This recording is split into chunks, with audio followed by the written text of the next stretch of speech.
talk me through how many you've seen, what was the GDR, and I'll talk it piece by piece. And I won't give them the answer. I want them to provide the answer, but I'll ask the questions about what are we doing target mail-wise, what are we doing target email-wise, how many targeted dials, how many points do we set, when are we time blocking this? If we're going to work in this market, when is it going into the calendar? And it's all on there.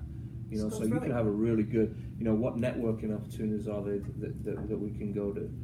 What are association meetings? Who are our COIs, and what kind of idea we're taking to those COIs as we go through it?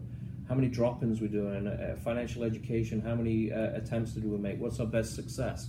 How many do we have in our database? How are we expanding it through getting PIs and expanding the database? So you can ask questions about what it is. So I'll say, hey Kevin, what is our opportunity for networking in the next month for engineers? Because that's his market. That's his market, So I want to know what it is. Where do we go? And here we either have the answer or he doesn't. So my job is to inspire him and say, let's go and do some research, find out what the opportunities are. Let's sign up for them, and let's have some activity outside of what it is you do. It's a coaching tool that you could use to get a diagnostic of where they are and where they want to go with it. It also can help them for future stuff to help you guide them into the activity they should be doing and increasing it. So I do that piece. The second piece I do is and I call these a business meeting, is most of you have seen this now. I have a business tracking tool that I use, and there's 3 sections to it. There's the paid, the pending, and the hot list. So I want to have this and have a business meeting with them to be able to really forecast a month and a quarter or where it is that we should be. And everything at the bottom down here is all tallied up. So all the formulas inside of the spreadsheet will automatically tally up down the bottom. So if you look at the first column, the 2018 goal, if we said it was 100,000 of GDR, we would need 8,300 a month if we had 12 months to hit that goal. What it does is it minuses out how much we have paid, how much we have pending, and how much we have in the hot list to give us our real number. Because a lot of the times, Dave, we don't eat what we kill on the same day. Doesn't mean it doesn't have a value, but in the planning process, it may be a month or 2 before that comes into dollars in our pocket or GDR for our plan. So we got to know that it's there for us to be able to forecast correctly. So today, it's 6/1. So if I was going to do this with the meeting of 6/1, I would say, okay, we're in the last month of the quarter. We had a quarterly goal, if we're looking back at our plan, with 25,000. We're paid on 15. How does June look? For us to be on goal, we need 10,000. Where's it coming from? So then I'd look at the pending stuff and I'd say, based on what it is that we have for June, we have this case, this case, this case. Already in the mill and the hot list, we have $5,000 of the gap that we need to do for June. So our focus then becomes is where we're going to find the other 5 for us to hit our goal. So then we can focus in on the activity that needs to create that. So when is our call sessions for our orphans? When are we going back through Client Link to pull it out? What do our hot lists look like of where we're going to go through? How are we getting professional introductions into people to really affect and stay on track of our goal? It lets me talk about their goals and their actions every single week for what it is that they should be doing, always with production in mind of where their goal is.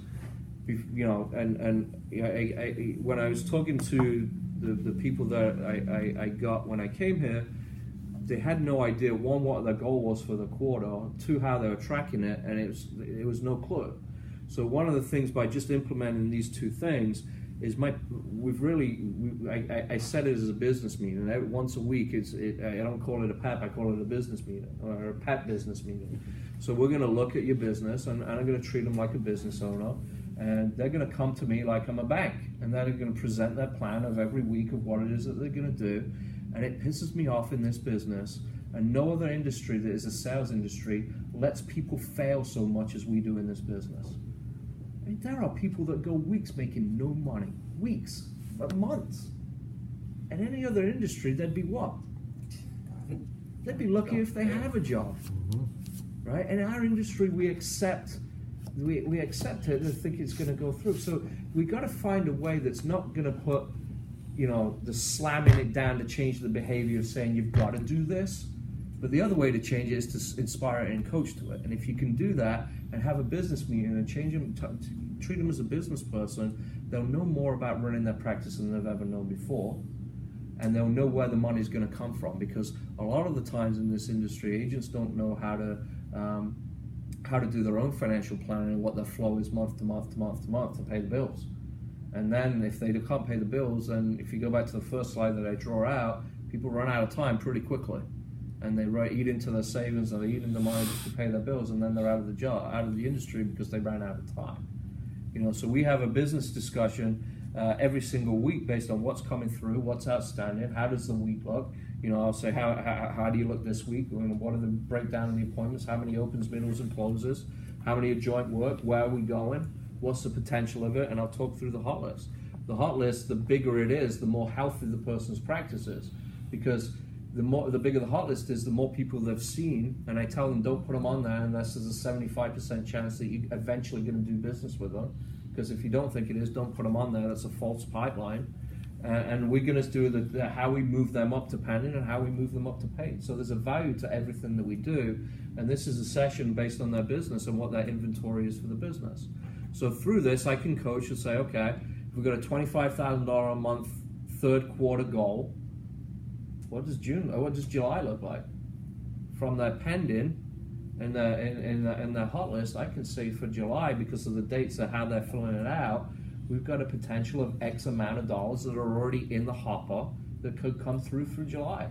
What's the short gap? Maybe it's $3,000, $4,000, $5,000. And what are the activities are we going to do to get that to equal our goal for the month? So it breaks the annual plan to a quarterly plan to a monthly plan to a weekly execution of what it is that we should be doing on a basis.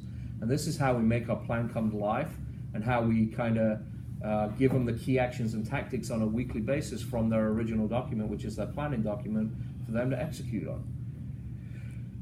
I had a comment which really jumped out at me when you